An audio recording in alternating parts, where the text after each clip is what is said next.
Let's discuss the relationship of Ashton Kutcher and Demi Moore. The content we'll be discussing in this video may touch on sensitive and potentially triggering subjects like pregnancy loss, substance abuse disorder, and sexual assault. Please take care while watching. On September 7, 2023, Demi Masterson was sentenced to 30 years to life in prison for attacking two women, leading to increased scrutiny on the That 70s Show cast. Demi Lovato's song Finally 29, which she released in August of 2022, recounts her experience at 17 with Wilder Valderrama, who has had relationships with multiple underage girls. Throughout the years, Ashton Kutcher has also made statements like this. New York is in Lizzie McGuire. She also has an album out. She's going to be in a movie called Cheaper by the Dozen. And she's one of the girls that we're all waiting for to turn 18, along with the Olsen twins. Any 15-year-old. Demi Moore has been on my mind with these developments surrounding the That 70s Show cast, particularly the actions of individuals like Ashton Kutcher and Demi Masterson. Demi and Ashton Kutcher were married for approximately 8 years, and he cheated on Demi Moore at Demi Masterson's bachelor party, one night before his own 6-year anniversary to Demi. Kutcher hailed Masterson as a, quote, role model, while his wife Mila Kunis extolled his, quote, excellent character in letters, which reportedly were written after a jury found Masterson guilty. As for Mila Kunis, she's revealed that she was compelled to kiss almost every male coworker while underage on set. My friend Chris, who guest starred on our show, so I've kissed the Mastersons, I've kissed everybody. That's so wrong, isn't it? Yeah, it is. Yeah. It's quite wrong, yeah. And what do the writers, they just throw it, they don't care. No, they just, I don't know what they're thinking. I have no choice but to just kiss every man on the show. Her first kiss was with an adult Ashton Kutcher. There was even a bet made, again with Demi Masterson. Okay, so I've never kissed a guy, so I was so, I mean, you know, Ash was attractive, and I was a 14-year-old little girl, and I was extremely scared for my life. Sure. And he was very nice about it. He was like, oh, don't worry. So I was like, okay. Then Danny goes and goes, dude, I'll give you $10 if you French kiss her. What would you stick your tongue in my mouth or some? What? No. For $10. You're making it sound like it was like really. Okay, Dan, we had a little side bet going. Yeah. Like, which was? It wasn't very as to whether or not, you're kissing on the show or boyfriend and girlfriend. Yeah. You would use tongue, right, Rosie? I mean, you would. It depends what kind of an actor you are, I guess. Absolutely, right? Yeah. So Danny bets me like $20 that I wouldn't do it, and of course I'm like, yeah, sure, what's the deal? You know? Then the cop showed up and you got arrested, pretty much. They should have. Now shifting our focus to Ashton's relationship with Demi Moore. Demi Moore is an American actress who became one of the highest paid actresses in Hollywood in the 80s and 90s. Some of her notable films include St. Elmo's Fire, Ghost, Indecent Proposal, and G.I. Jane. Ashton Kutcher is an American actor, producer, and now entrepreneur. He gained prominence in the late 1990s and early 2000s for his roles in TV and film, including his portrayal of Michael Kelso in That 70s Show.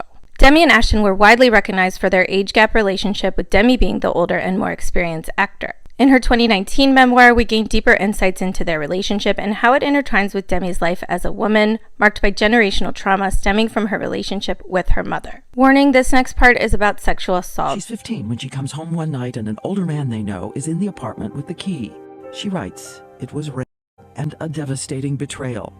Revealed by the man's cruel question, how does it feel to be by your mother for $500? Moore also found out the man she knew and loved as her dad was actually not her biological father. She dropped out of high school as a teenager, left home, and signed up to go on acting auditions without any formal training. Demi Moore got her break at 19 years old in General Hospital. The actress said she knew she was in over her head and wrote in her book that she started abusing substances. She starred in St. Elmo's Fire as a party girl struggling with substance abuse disorder, which led to her going to rehab. After that, she stayed clean for nearly 20 years. Sobriety ended up becoming a really important thing for Demi, and something Bruce Willis understood. Bruce and Demi met in 1987 and almost immediately got engaged and married. She then took a break from Hollywood to raise her 3 daughters with her husband. Didn't work out with Bruce. They divorced in 2000, but they're notable for having remained on good terms since their divorce and maintaining a friendly co-parenting relationship for the sake of their 3 daughters. Moore says she was asked by Drew Barrymore to return to Hollywood to film Charlie's Angels. Shortly after, Demi Moore began dating Ashton Kutcher, and their love affair was closely tracked in the tabloids because of their stark age difference. Moore was 40 at the time and Kutcher was 25.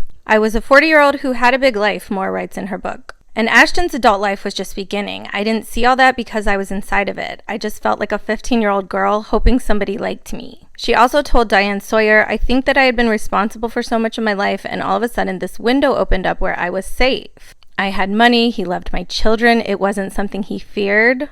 He seemed to be comfortable with the enormity of the ex-husband. She emphasized that he loved that she was a mom, that she was mature, powerful. The happy years didn't last long, however. In 2005, Demi Moore married Ashton Kutcher. Ashton was a trending young actor at the time, and he had this big party house in Hollywood where he had famously even partied with George W. Bush's twin daughters and bragged about it publicly. Demi began struggling with substance abuse disorder again during their marriage, and he was unsupportive, even by her account, questioning whether or not her disorder was real. After about 20 years of sobriety, Demi relapsed, and her kids saw her mental health deteriorate. 2 of her 3 daughters went no contact with her. In her memoir, she says Kutcher pressured her into having and break her sobriety while he allegedly cheated.